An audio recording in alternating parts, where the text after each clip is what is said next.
ಸ್ನೇಹಿತರೆ ನಮಸ್ಕಾರ. ಮೈಸೂರು ನಗರ ಹಾಗೂ ಜಿಲ್ಲೆಯಲ್ಲಿ ಸಂಚಾರ ನಿಯಮ ಉಲ್ಲಂಘನೆಗೆ ಸಂಬಂಧಿಸಿದಂತೆ ಸವಾರರಿಂದ ಒಟ್ಟು 642 ಕೋಟಿ ದಂಡ ವಸೂಲಿಯಾಗಬೇಕಿದೆ.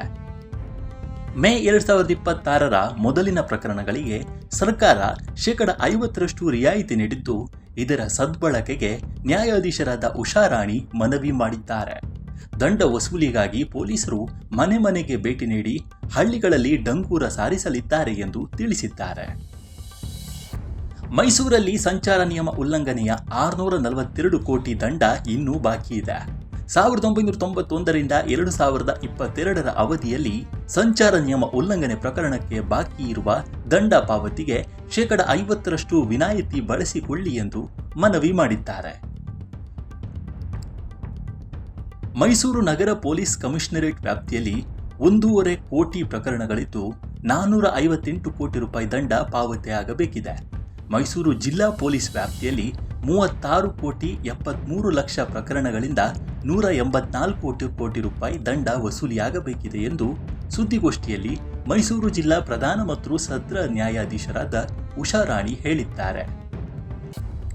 ಇದರೊಂದಿಗೆ ಸಾರಿಗೆ ಇಲಾಖೆಯ ಮೈಸೂರು ಪಶ್ಚಿಮ ಸಾರಿಗೆ ಕಚೇರಿ ವ್ಯಾಪ್ತಿಯಲ್ಲಿ 792 ಪ್ರಕರಣಗಳಿಂದ 24 ಲಕ್ಷ ರೂಪಾಯಿ ಹಾಗೂ ಹುಣಸೂರು ಆರ್ಟಿಒ ವ್ಯಾಪ್ತಿಯಲ್ಲಿ 864 ಪ್ರಕರಣಗಳಿದ್ದು 34 ಲಕ್ಷ ರೂಪಾಯಿ ದಂಡ ಸೇರಿ ಒಟ್ಟು 55 ಲಕ್ಷ ರೂಪಾಯಿ ದಂಡ ಸಂಗ್ರಹವಾಗಬೇಕಿದೆ.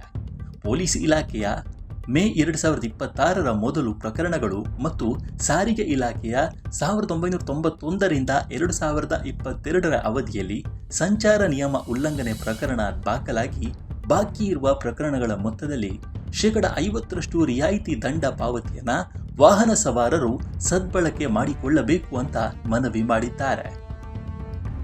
ಈ ಹಿಂದೆ 77 ಲಕ್ಷ ಪ್ರಕರಣಗಳನ್ನು ಇತ್ಯರ್ಥಪಡಿಸಿ 210 ಕೋಟಿ ರೂಪಾಯಿ ಸರ್ಕಾರಕ್ಕೆ ಆದಾಯ ಬಂದಿದೆ.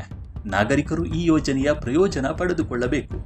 ರಾಜ್ಯದಲ್ಲಿ ಬಾಕಿ ದಂಡ ವಸೂಲಿಯಲ್ಲಿ 2ನೇ ಸ್ಥಾನದಲ್ಲಿರುವ ಮೈಸೂರು ಜಿಲ್ಲೆಯನ್ನ ಮೊದಲ ಸ್ಥಾನಕ್ಕೆ ತರುವ ನಿಟ್ಟಿನಲ್ಲಿ ಕರ್ತವ್ಯ ನಿರ್ವಹಿಸಬೇಕಿದ್ದು, ಮೈಸೂರಿನ ಜಿಲ್ಲಾ ನ್ಯಾಯಾಲಯಗಳ ಆವರಣದಲ್ಲಿ ಬಾಕಿ ದಂಡ ಪಾವತಿ ವಸೂಲಿ ಕೇಂದ್ರ ಆರಂಭಿಸಿ ಎಂದು ಪೊಲೀಸರಿಗೆ ಸೂಚಿಸಿದ್ದಾರೆ. ಜಿಲ್ಲಾ ಎಸ್ಪಿ ಮಲ್ಲಿಕಾರ್ಜುನ ಬಾಲದಂಡಿ ಮಾತನಾಡಿ, ಠಾಣೆ ಮಟ್ಟದಲ್ಲಿ ಮನೆ ಮನೆಗೆ ಪೊಲೀಸ್ ವ್ಯವಸ್ಥೆ ಇದೆ. ಪೊಲೀಸರು ಮನೆ ಮನೆಗೆ ಭೇಟಿ ನೀಡಿ ಬಾಕಿ ದಂಡ ಪಾವತಿಸುವಂತೆ ಅರಿವು ಮೂಡಿಸಲಿದ್ದಾರೆ. ಸಾಮಾಜಿಕ ಜಾಲತಾಣ ಹಳ್ಳಿಗಳಲ್ಲಿ ಡಂಗೂರ ಸಾರಿಸುತ್ತೇವೆ.